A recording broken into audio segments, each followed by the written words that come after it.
Hello and welcome to Telesur English. I am Estefania Bravo in Quito, Ecuador. This is from the South.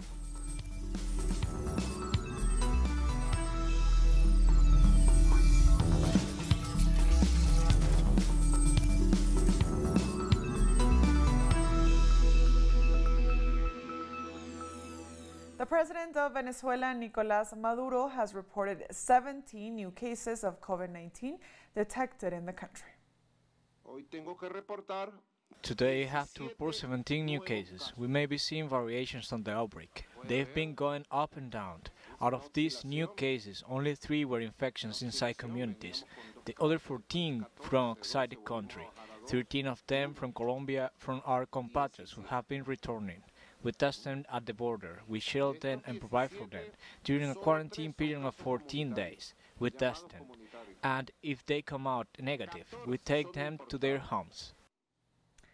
Venezuelan President Nicolás Maduro also reported that opposition lawmaker Juan Guaidó and mercenary Justin Trudeau met in February of 2020 in the White House to coordinate the recently foiled terrorist plot.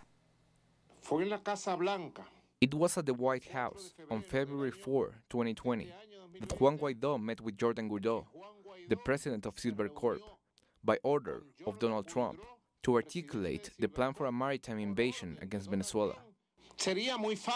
It would be very easy to verify the presence of Jordan Trudeau in the White House. How many times did he enter in 2020? In 2019? In which room did he meet Mr. Guaidó? What did they talk about? What were their orders?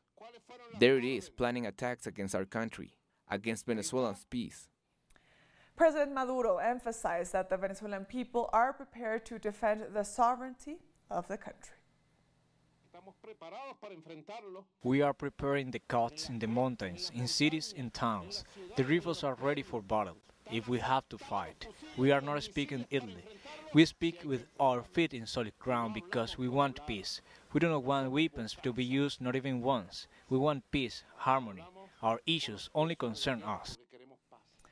Venezuela's prosecutor general has announced that 10 people, including 5 soldiers and a prison director, have been charged with homicide and other crimes in relation to a prison riot that left 47 dead on May 1st, as they allegedly allowed weapons to be brought into the prison. These officials are currently being brought before a competent court and will be charged with the crimes of complicity in international homicide, attempted murder for those who were obviously left with the regrettable result of being wounded and abuse of power. For the director of the prison, since he cannot avoid responsibility for the introduction of firearms based on the evidence collected, we are going to charge Carlos Benito Torres Graterol, director of the prison, with being a necessary accomplice in the crime of introducing firearms into prisons. Moving on, British news outlet The Canary has published a report where they expose a secretive unit set up by the British government's Foreign Office that aims to support the overthrow of the Venezuelan government. Our correspondent Pablo Navarrete in London spoke with the article's author John McAvoy about this unit and its supposed purpose. So this office has never been acknowledged, the existence of which has never been acknowledged by the Foreign Office, by the UK government. It's called the Venezuela Reconstruction Unit. It's headed by John Saville, the former the former UK ambassador to Venezuela between 2014 and 2017.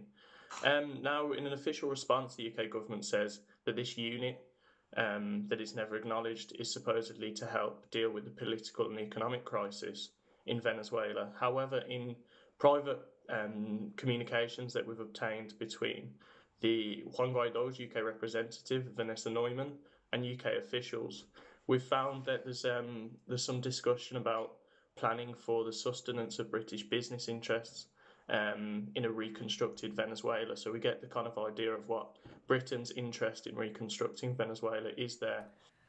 In Bolivia, teachers gathered at Cochabamba's main square to demand a response to their demands by the de facto government. Teachers have denounced massive layoffs, even though the de facto government issued a decree that forbids any layoffs during the quarantine. Authorities are especially taking advantage to dismiss teachers since the current restrictions forbid protest. But teachers demand to be rehired and the payment of late payments, saying they plan to mobilize against the measures. Dozens of Peruvian doctors and nurses have protested in Lima, demanding the resignation of the country's health minister. Medical workers gathered outside the Guillermo Almenara hospital in the capital to voice their anger over the lack of personal protective equipment. Protesters demanded the resignation of Health Minister Victor Zamora, as well as the president of the country's public health insurance system, Fiorella Molinelli. As of Wednesday, Peru registers over 2,000 coronavirus deaths, while there are more than 1,200 doctors and nurses who contracted the virus. We are not in the right conditions. Why? Because we don't have the personal protective equipment, and this leads to us getting sick. If we get sick, we have to go into isolation. We are in a very chaotic moment. It is very sad because many workers are dying. We need them to give us protective equipment for this emergency that we are fighting, and also another problem is that we are already overflowing. There are already many patients. We have 42 patients in priority, 2 in the emergency. We cannot also provide more hospitalization. Chile's government ordered a mandatory quarantine for the capital Santiago on Wednesday after 2,260 new infections and 12 deaths were recorded in the last 24 hours. The most severe measure that I must announce by instruction of the President of the Republic is a total quarantine in Greater Santiago. El Salvador has entered the most critical week of the COVID-19 pandemic, according to health authorities. This comes as the government of President Nayib Bukele has implemented executive decrees which have been called unconstitutional. More in this report.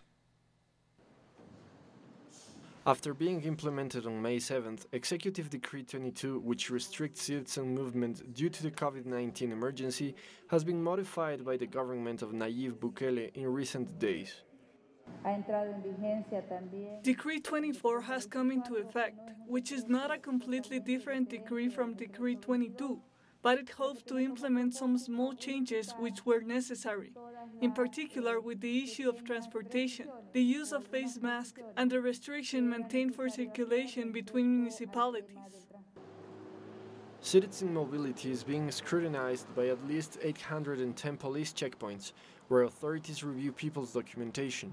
The new decree restricts mobility through the single identity document, and around 172 people have been arrested since last Thursday. Those detained have been taken for medical evaluations as they were circulating on days that did not correspond to them, according to Decree 24. The days you can be outside depend on the last number of your document. The left-wing opposition has criticized these executive decrees, saying they violate the constitutional rights of Salvadorans. We have agreed that the defense of human rights needs to be at the forefront during this health emergency. We do not believe in coercive force or in forcefully confining people. Authorities say that the next 15 days are the most dangerous in terms of infections. We've entered the weeks when transmission will be highest and cases will increase. I want to call on people, let's not look at the quarantine and at social distancing restrictions as a temporary requirement. These will be ongoing measures.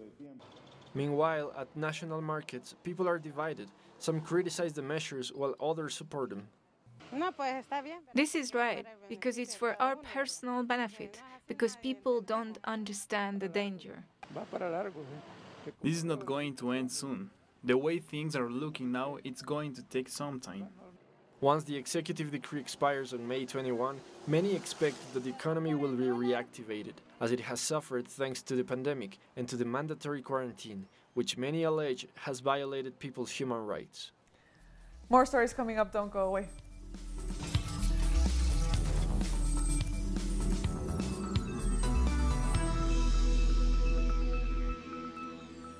Welcome back to From the South. More news now. Cuban authorities condemned the U.S. State Department's inclusion of the island on its blacklist of countries that claims it does not fully cooperate to counter terrorism.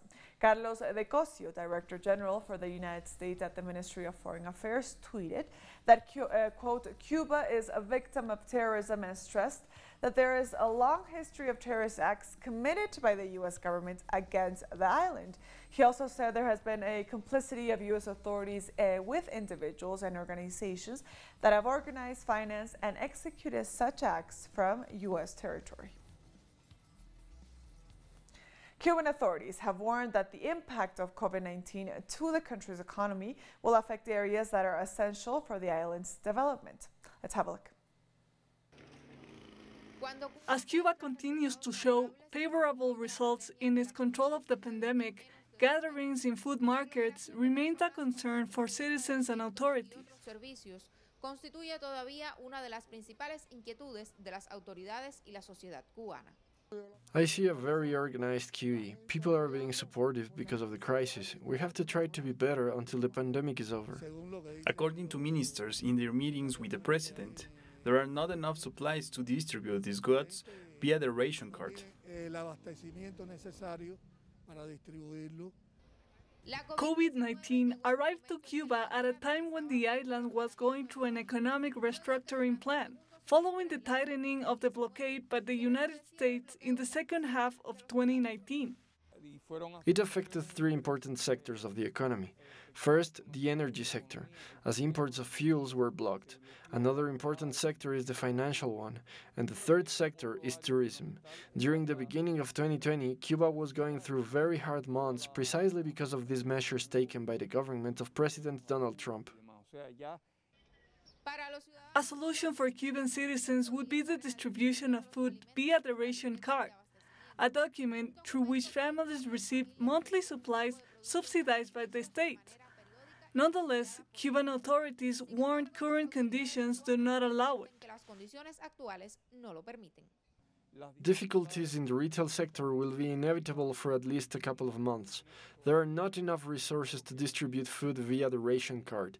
This is not a viable option. The option is to increase local production.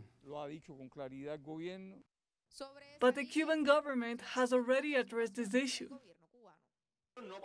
We must not to halt any production, but create temporary reserves if the markets have a high demand. We need to be ready to recover market space when conditions allow.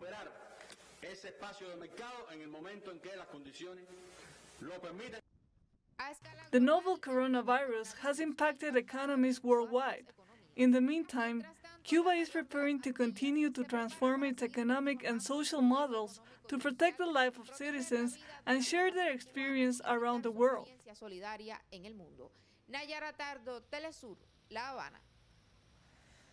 Mexico will gradually reactivate its economic, social, and educational activities by zones based on the number of positive cases of COVID-19 in those areas.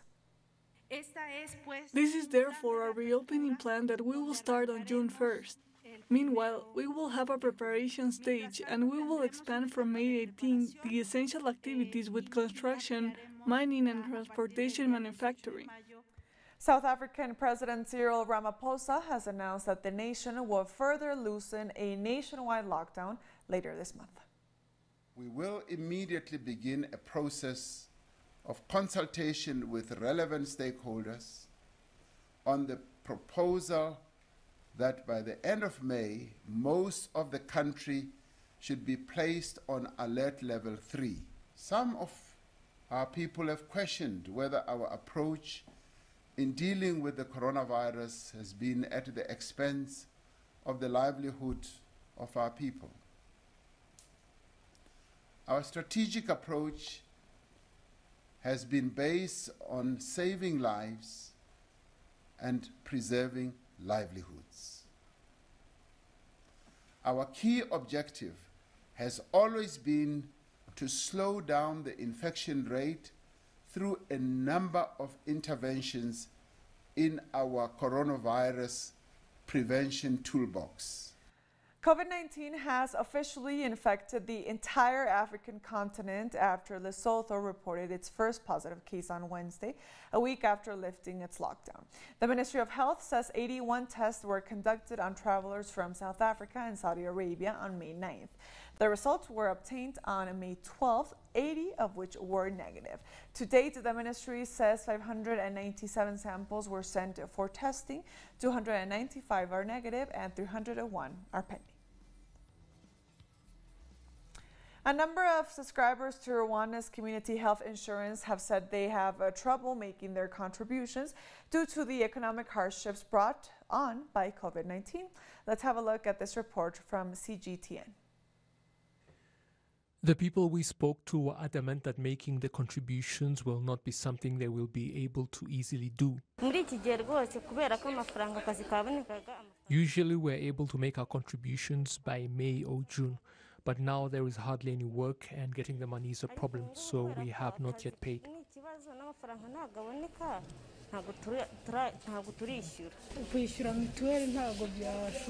Paying for Mutuelle now is not possible because getting work is difficult. Maybe after the pandemic has passed. We will do our best to get the money because we need the health coverage. I am yet to make my contribution for the coming fiscal year because I am still covered for the current year. But eventually I will do it because it is important. I am the only person at home, and you can see that I am at the Sehashika hospital because of illness. I will most likely be able to pay in December because of the problems I encountered. Those in the health sector say that even though indeed the coronavirus pandemic has caused many economic problems, there are people who by nature think of making their health insurance contributions only after they fall sick.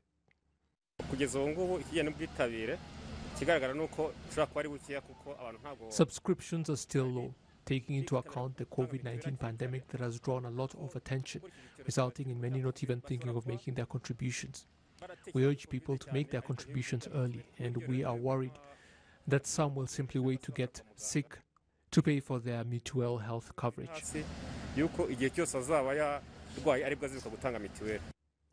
Usually people pay for their community health insurance scheme early, with the Rwanda Social Security Board noting that by the end of the 2018-2019 fiscal year, 23.4% had already paid for their coverage for the following fiscal year.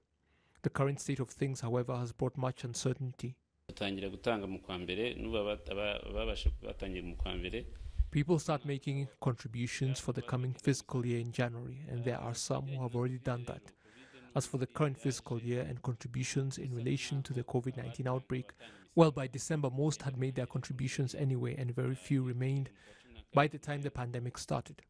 So by June, July, August, we will have a clearer picture of the sort of impact COVID has had on Mutuelle, which is something we cannot specify at this time. However, our figures indicate that some have already begun to make their contributions.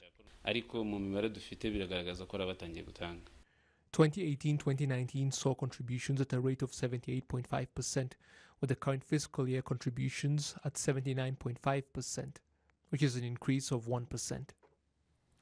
Authorities in Niger said around 75 Boko Haram combatants were killed in southeast and in neighboring Nigeria. In a statement, the Niger's defense ministry said 25 Boko Haram fighters were killed on Monday near the city of Difa, while about 50 were neutralized the same day in Nigeria's Lake Chad region. A vehicle, 4 motorbikes, weapons, ammunition, and various material for military use were also seized. Boko Haram's insurgency has killed more than 36,000 people since it began in northeast Nigeria in 2009. It has also displaced nearly 2 million people from their homes. The Chinese government will send a team of medical experts to Algeria to help the country fight the COVID-19 pandemic. The team, organized by the National Health Commission, is the largest that China has sent abroad to combat the coronavirus to date, consisting of 20 medical experts. These experts, specializing in areas including respiratory diseases, intensive care, infectious diseases, and laboratory testing, will exchange experiences with their Algerian counterparts and offer training. I'm feeling confident, though a little bit scared. I have learned from the COVID-19 outbreak that the work is a community with a common destiny. As a nurse who has been working on critical illness for over 20 years, I have the responsibility and the ability to contribute to the fight against the virus. Algeria has reported today a relatively large number of cases for Africa, 6,067 cases and 515 deaths. Its mortality rate is relatively high, reaching nearly 10%. Our team will learn about the development of the spread of the epidemic and the treatment in Algeria first. We're taking one last break, but stay with us.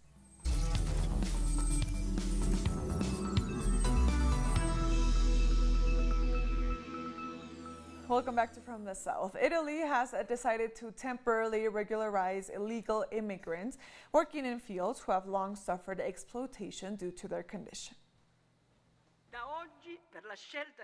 As of today, thanks to the choice made by this government, the invisible will be less invisible.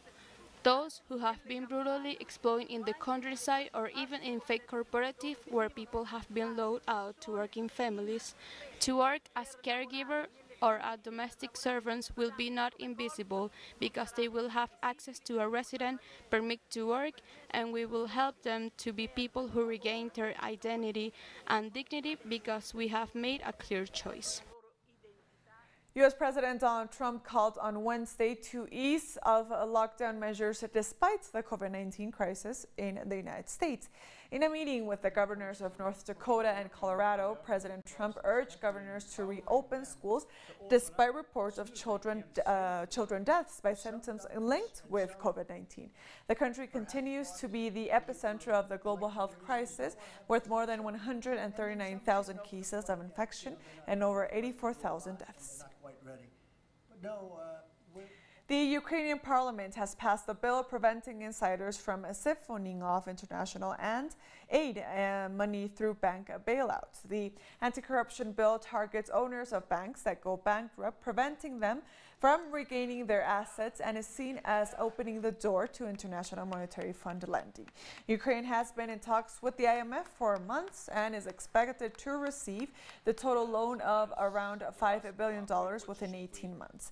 President Volodymyr Zelensky had previously urged MPs to back the bill, warning the post-Soviet country could default on its external debt. I will say this very simple. I think that during my presidency, and more importantly, during your term, there will be several important historical laws, bills that should unite the whole country, unite all the parties. Lebanon has ordered a 4-day-long total lockdown starting on Wednesday after recording a rise in COVID-19 infections. The country has recorded more than 100 new infections over 4 days, but the new cases mostly include repatriated Lebanese nationals who have returned to the country in recent weeks. The country's information minister said the lockdown excludes the health, agriculture, food and manufacturing industries, but citizens are encouraged to stay home. Shops and restaurants have recently started to reopen after the government last month decided to slowly ease lockdown measures. The situation is definitely difficult, particularly as things get more expensive. Everything is at minimum 40 to 50% more expensive, if not more. So we're putting up with high expenses, especially because of the exchange rate between the US dollar and the Lebanese pound, because Lebanon imports everything. I can take a lot of money from my clients. I just can't. I just take a little bit. As much as they can afford, it's okay. In France, a court has cleared all charges against Cedric Hérault, an olive farmer who helped about 200 migrants cross the border from Italy. Hérault was given a 4-month sentence in 2017 as he also brought migrants to his home and set up a camp. He was also convicted of sheltering some 50 Eritreans in a disused railway building. The Constitutional Council said his actions were not a crime under the principle of fraternity as enshrined in the country's motto, liberty, equality, fraternity. The court ruled that people cannot be prosecuted for crimes of solidarity.